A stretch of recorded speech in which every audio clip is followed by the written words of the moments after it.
पौराणिक कथा के अनुसार एक बार एक सियार और एक मादा लोमड़ी नर्मदा नदी के पास एक जंगल में रहते थे।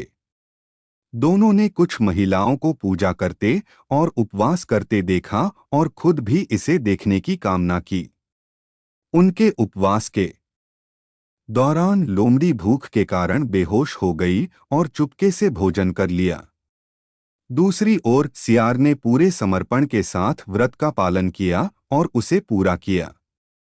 परिणामस्वरूप लोमड़ी से पैदा हुए सभी बच्चे जन्म के कुछ दिन बाद ही खत्म हो गए और चील की संतान लंबी आयु के लिए धन्य हो गई। एक कथा के अनुसार जीमूतवाहन गंधर्व एक बुद्धिमान राजा थे।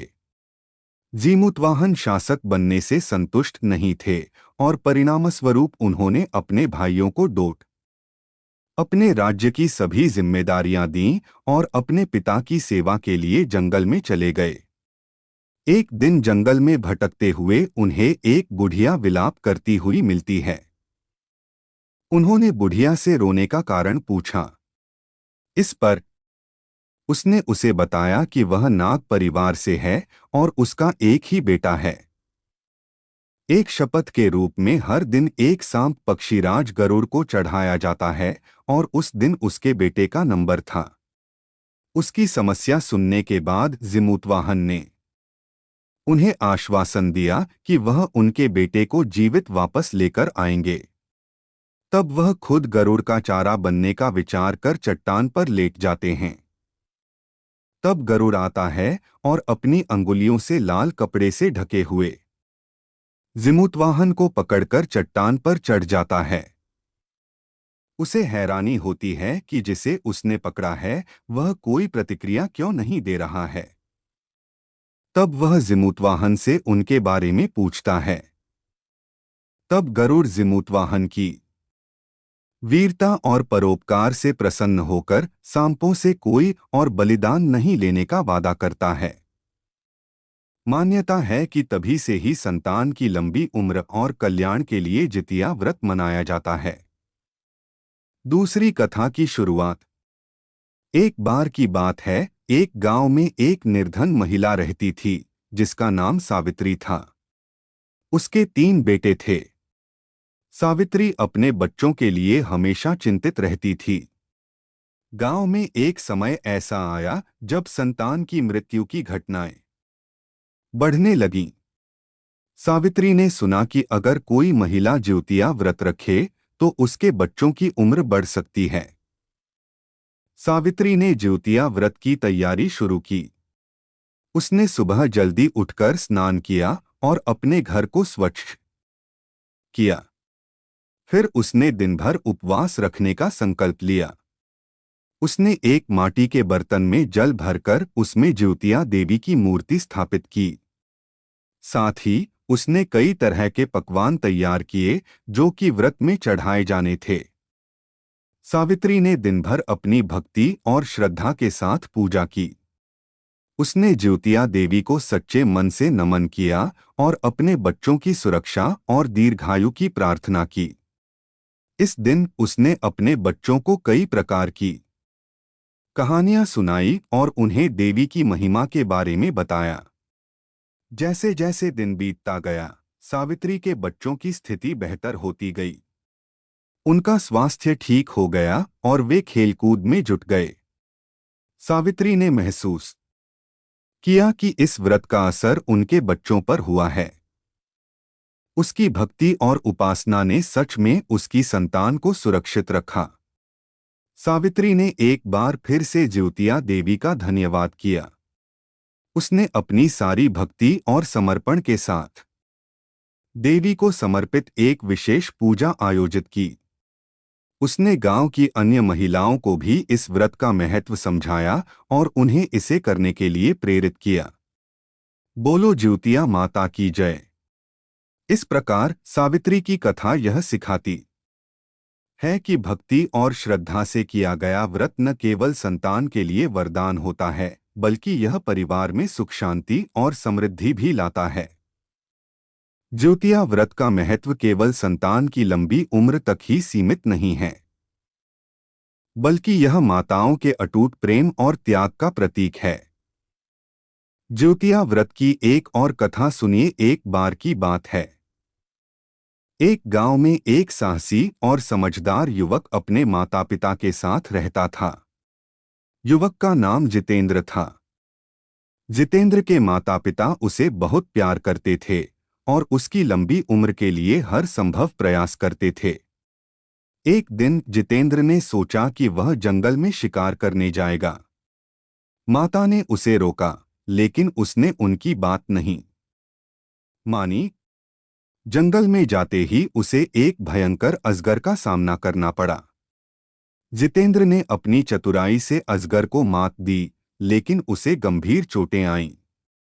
जितेंद्र की माता, जो उसकी चिंता में डूबी थीं, उसने भगवान से प्रार्थना की अगर उनके पुत्र की जान बच जाए। उन्होंने ज्योतिया व्रत करने का निर्णय लिया। माता ने पूरे दिन उपवास रखा और रात को भगवान की पूजा की। उनकी भक्ति और प्रेम देखकर भगवान ने उन्हें आश्वासन दिया कि उनका पुत्र सुरक्षित रहेगा। अगले दिन जितेंद्र अपने घर लौट आया, लेकिन वह बहुत कमजोर हो गया था। उसकी माता ने उसे देखकर फिर से व्रत करने का संकल्प लिया। इस बार उन्होंने अपने पुत्र की भलाई के लिए और अधिक कठोर उपवास रखा। अंत में भगवान ने उनके विश्वास और प्रेम को देखकर जितेंद्र को फिर से स्वास्थ्य प्रदान किया। जब जितेंद्र पूरी तरह स्वस्थ हो गया, तब एक दिन एक देवी उनके सपने में प्रकट हुई। देवी ने कहा, तुम्हारी माता के असीम प्रेम और तप से मैं प्रसन्न हूँ। मैं तुम दोनों पर सदा कृपा करूंगी। इसके बाद देवी ने जितेंद्र को आशीर्वाद दिया कि उसके परिवार में कभी भी कोई संकट नहीं आएगा। बोलो सभी लोग की है माता हमारे ऊपर भी सदा कृपा बनाए रखना। बोलो ज्योतिया माता की जय हो। जीवित पुत्रिका व्रत से जुड़ी कई सारी कथाएं प्रचलित हैं, जिसमें से दो बहनें सुखिया और दुखिया की है, जिसे व्रत करने वाले को जरूर सुनना चाहिए। कथा के अनुसार दो बहनें थीं। एक का नाम सुखिया और दूसरी का नाम दुखिया था।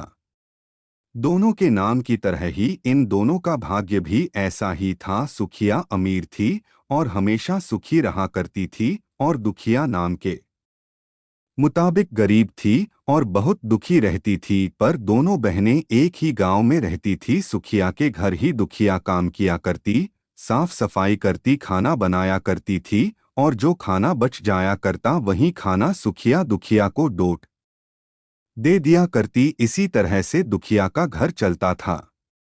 समय बीतता गया। दोनों बहनें को दो दो पुत्र थे, यानी कि सुखिया को दो पुत्र और दुखिया को दो पुत्र थे। जब जितिया का व्रत आया तो हमेशा की तरह दोनों बहनें जितिया व्रत रखा। दुखिया सुखिया के घर में काम किया करती। व्रत के दिन दुखिया ने सुखिया के घर जो चावल फटका यानी चावल को साफ करना, उससे जो खुर्दी निकला उसे अपने पास रखा और साफ चावल सुखिया को दे दिया। फिर उसने साग को चुनी। यहाँ भी बढ़िया वाला साग सुखिया के लिए रख दिया, और जो बची हुई डंठल था उसे अपने लिए रख लिया। और अब दुखिया ने सुखिया के घर खाना बनाकर अपने घर चावल की खुर्दी और साग की डंठल को लेकर आकर उसी चावल की खुर्दी और साग की डंठल से खाना बनाकर बच्चों को खिलाई और खुद भी खाया। इसके बाद दुखिया सोने के लिए चली गई। आधी रात में एक बूढ़ी औरत उसके घर का दरवाजा खटखटाती हैं, तो दुखिया ने पूछा कि आप कौन है।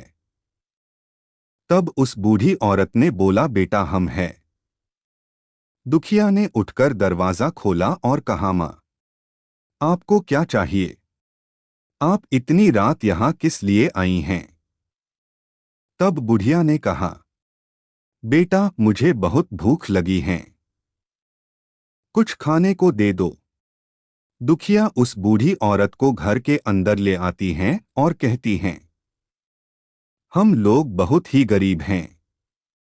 आज मैंने खुर्दी का चावल और साग की डंठल को बनाया है, क्या आप उसे खाएंगी? तो बुढ़िया ने कहा, हाँ क्यों नहीं खाएंगे, मुझे बहुत भूख लगी है, मैं वहीं खा लूंगी। दुखिया अंदर जाकर खुर्दी का चावल और साग का डंठल लाकर उस बूढ़ी औरत को खाने को दे देती हैं।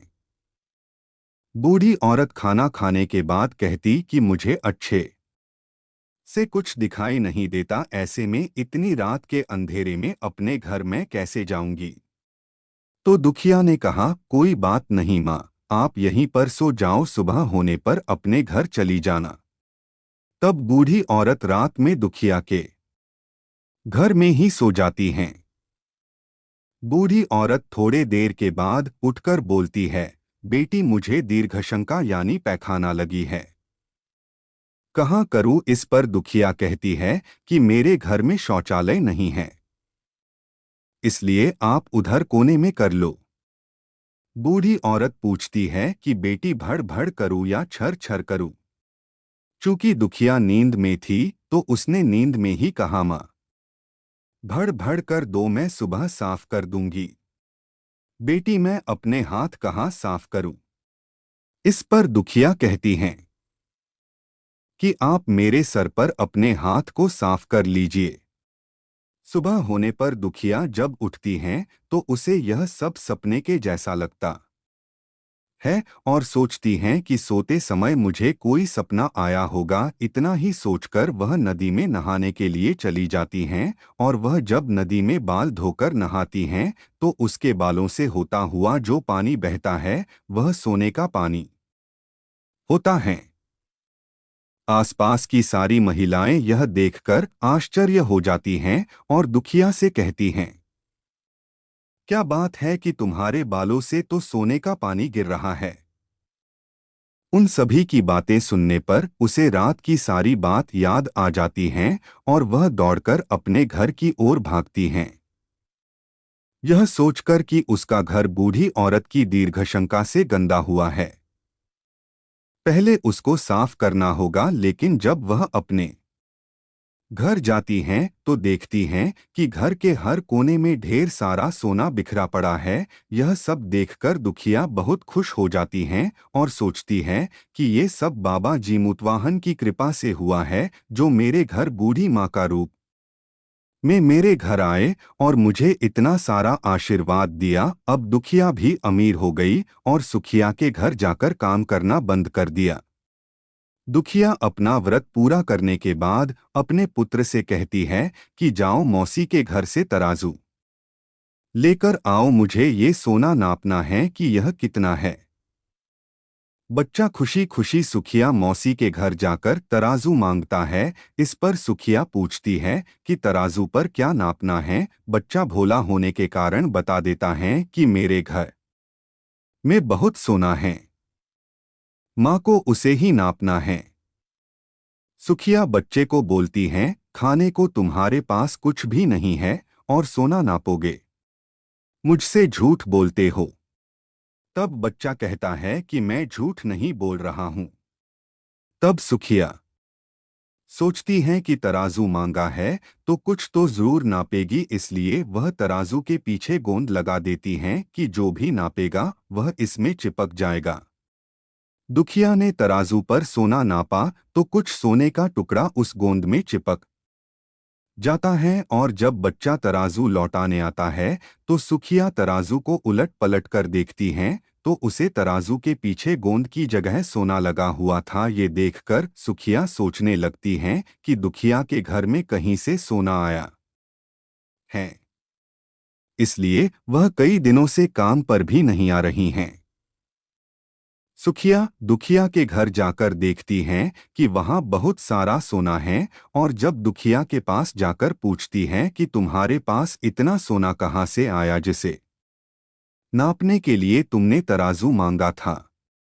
दुखिया का मन से सच्ची और भोली थी, इसलिए वह उस रात वाली की सारी कहानी अपनी बहन सुखिया को बता दिया। लेकिन सुखिया मन की लालची थी और उसे ईर्ष्या होने लगी कि दुखिया के पास हमसे ज्यादा धन आ गया, अब तो अगले जितिया में मैं भी खुर्दी का चावल और साग की डंठल ही बनाऊंगी।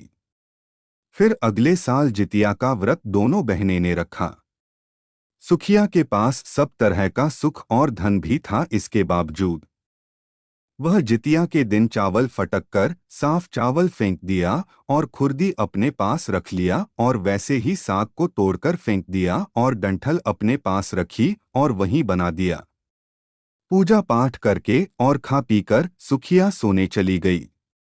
आधी रात को सुखिया के घर में भी एक बूढ़ी औरत आई। सुखिया तो उसका इंतजार कर ही रही थी। उसने तुरंत दरवाजा खोलकर उस बूढ़ी औरत को अपने घर के अंदर ले जाती हैं। बूढ़ी औरत ने बोला, मुझे तो बहुत भूख लगी है, कुछ खाने को दे दो। इस पर सुखिया कहती हैं कि मैंने खुर्दी का चावल और डंठल का साग बनाया है।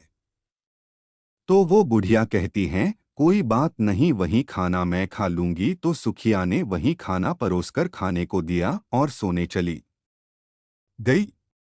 थोड़े देर बाद उस बूढ़ी औरत ने बोला, मैं घर नहीं जा सकती क्योंकि रात में मुझे दिखाई नहीं देता है। तो सुखिया ने कहा, कोई बात नहीं, आप यहीं सो जाओ। बूढ़ी औरत थोड़े देर बाद फिर कहती हैं कि मुझे दीर्घशंका लगी है, कहाँ करूँ। तो सुखिया ने बोला, वहीं कोने में कर लो। इसके थोड़े देर बाद बुढ़िया फिर बोलती हैं कि भड़ भड़ करूँ या फिर छर छर करूँ। यहाँ सुखिया को याद नहीं आता कि दुखिया ने क्या बताया था। तो सुखिया बोली, माँ छर छर कर दीजिए। बुढ़िया ने फिर कहा कि बेटी मैं अपने हाथ कहाँ साफ करूँ। इस पर सुखिया ने कहा कि मेरे सर में हाथ साफ कर लीजिए। तब वो बूढ़ी औरत ने सुखिया के सर पर अपना हाथ साफ कर लेती है। जब सुबह सुखिया उठती हैं तो उसका पूरे घर में गंदगी फैली हुई थी। इसके अलावा उसके बाल में भी गंदगी लगी हुई थी। यह सब देखकर सुखिया बहुत दुखी हो जाती हैं और उसे अपनी बहन पर गुस्सा भी आता है। सुखिया गुस्सा होकर अपनी बहन दुखिया को बुलाती हैं और कहती हैं कि तुमने मुझे झूठ कहा और मेरा पूरा घर गंदा करवा दिया। इस पर दुखिया ने पूछा, तुमने क्या कहा था, भड़ भड़ या छर छर। तो सुखिया ने बताया कि उसने छर छर बोला था। ये सुनकर दुखिया बोली, तुमने यहीं पर गलती कर दिया, तुम्हारे पास तो सब कुछ था, किसी भी चीज की कमी नहीं थी, फिर भी तुमने लालच किया। तुम्हारे घर स्वयं बाबा जी मुतवाहन भेष बदलकर आए किंतु फिर भी तुमने उन्हें अच्छा खाना नहीं परोसा। मेरे पास तो कुछ भी नहीं था, इसलिए मैंने उन्हें खुर्दी का चावल और साग का डंठल खाने में परोसा था। लेकिन तुमने अपने घर आए भगवान का अपमान किया। सब कुछ होने के बावजूद तुमने उन्हें साग और भात खिलाया। तुम्हारे पास सब कुछ होने पर भी तुमको लालच नहीं करना चाहिए था, इसलिए तुम्हारे साथ बुरा हुआ। उम्मीद है आपको जितिया व्रत की दो बहनें की कथा को पढ़ना पसंद आया होगा। इसे आप अपने परिवार और दोस्तों को शेयर करें और हमारे चैनल रोज भक्ति ज्ञान चैनल को लाइक सब्सक्राइब करें।